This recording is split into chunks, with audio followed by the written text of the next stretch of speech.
महालखपति दीदी बनी है। जोरदार ताली, टिके जोरदार ताली एवं हुलाहुली हो जाओ। मातृशक्तिंकर अनन्य परिचय महालखपति दीदी लुसा गणिक मंच रे अछंती। माननीय प्रधानमंत्री करकमल सम्मान ग्रहण करछंती। समारी झिगड़ी वर्तमान आसीबे। एक मिसाल कायम की है पूरी नारी जाति के सामने, चुनौतियों का सामना करके कैसे आप आगे बढ़ सकते हैं।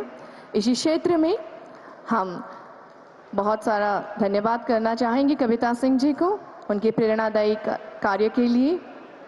लुसा गणिक झारसुगड़ा से कुंभारबान ग्राम पंचायत लखनपुर ब्लॉक के लुसा गणिक किराना, सब्जी, मुर्गी और खेती के माध्यम से वार्षिक 12,55,000 की आय करके महालखपति दीदी बनी है।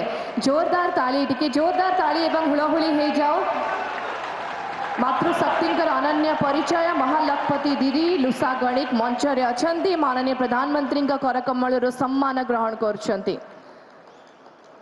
समारी झिगड़ी वर्तमान आसीबे।